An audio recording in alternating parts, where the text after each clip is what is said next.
जय श्री राम दोस्तों। कौशल राज्य में देवदत्त नामक विद्वान ब्राह्मण रहते थे।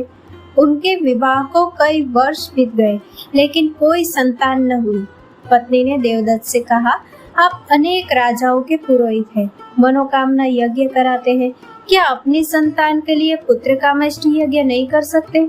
देवदत्त ने कहा, मैंने आज तक अपनी विद्या का प्रयोग अपने उपकार के लिए नहीं किया, लेकिन तुम्हारी इच्छा रखते हुए पुत्र प्राप्ति के लिए मैं पुत्र कामेष्टि यज्ञ करूंगा। देवदत्त ने कई ऋषि मुनियों को पुरोहित बनाया और तमसा नदी के किनारे पुत्र कामेष्टि यज्ञ आरंभ हुआ।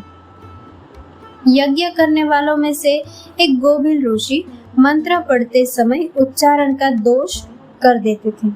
देवदत्त ने अशुद्ध उच्चारण के लिए गोभिल को टोक दिया। गोभिल इस बात से क्रोध से भड़क गए। उन्होंने श्राप दिया, तुम मुझे मूर्ख समझते हो। मेरा श्राप है कि तुम्हारी जो संतान होगी वह मूर्ख होगी। देवदत्त ने उन्हें समझा बुझाकर शांत कराया और श्राप वापस लेने को कहा। गोभिल ऋषि ने कहा कि उन्हें श्राप वापस लेना नहीं आता, परंतु उसमें थोड़ा संशोधन कर देता हूँ। तुम्हारा पुत्र जन्म से मूर्ख भले हो, लेकिन समय आने पर प्रकांड विद्वान बनेगा। देवदत्त के घर में एक पुत्र ने जन्म लिया। उसका नाम रखा गया उतथ्य। उसे पढ़ने के लिए गुरुकुल भेजा, लेकिन श्राप के कारण वह एक अक्षर नहीं सीख पाया। सारे देश में शोर हो गया कि देवदत्त जैसे विद्वान का अपना पुत्र ही मूढ़ है। लोगों के प्रतिदिन के तानों से देवदत्त दुखी तो थे, लेकिन वह जानते थे कि यह श्राप के कारण हो रहा है। लेकिन उतथ्य को यह पता नहीं था। अपने कारण माता पिता के हो रहे अपमान से दुखी उसने घर छोड़ने का निर्णय किया। एक रात उतथ्य चुपचाप घर से ऐसे स्थान पर जाने के लिए निकला जहां उसे कोई पहचानता न हो। वह दूर गंगा के किनारे पहुंचा और वहां एक कुटी बनाकर रहने लगा।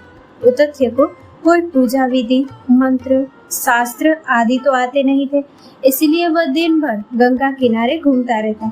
उसका आचरण साधुओं जैसा था। कैसा भी संकट आ जाए, पर वह कभी झूठ नहीं बोलता था। इस कारण लोग उसे सत्यव्रत कहने लगे। सत्यव्रत ज्ञानी पुरुषों की सेवा करता, इस कारण सत्यव्रत का भी बड़ा सम्मान था। एक दिन वह अपनी कुटी के सामने बैठा था, तभी उसे एक सूअर आता दिखा। सूअर की पीठ में एक तीर लगा था और खून बहने के कारण वह अचेत हो रहा था। उसके पीछे पीछे शिकारी भी आ रहा था। उतथ्य को दया आई। उसने सूअर को पास की झाड़ियों में छिपा दिया। उतथ्य धर्म संकट में था कि यदि शिकारी ने सूअर का पता पूछा तो उसे सत्य बताना ही पड़ेगा। इस तरह तो शरणागत के प्राण चले जाएंगे। उसने बोलने से बचने के लिए उपाय निकाला। वह ध्यान में लगे होने का स्वांग करने लगा। शिकारी भी उसकी समाधि टूटने की प्रतीक्षा करने लगा। जब वह समाधि से उठा तो शिकारी को अपने पैरों के पास बैठा पाया। उतथ्य को समझ न आया कि क्या करे। इससे पहले कि शिकारी कुछ बोलता, उतथ्य ने उसे जीव हत्या के कारण होने वाले पाप के बारे में बताने लगा।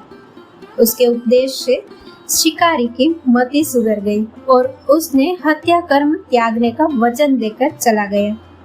शिकारी के जाते ही अचानक घायल सूअर से भगवती दुर्गा प्रकट हो गई। देवी ने कहा, मैं तुम्हारी दयालुता और सत्य बोलने के संकल्प से प्रसन्न हूँ। मैं तुम्हारी परीक्षा ले रही थी। तुमने हृदय से मनन किया है जो अध्ययन के ज्ञान से ऊपर है। मेरे आशीर्वाद से आज से तुम सभी शास्त्रों में पारंगत हो जाओगे और तुम्हारी विद्वता का संसार में सम्मान होगा। वरदान देकर देवी अंतर्ध्यान हो गई।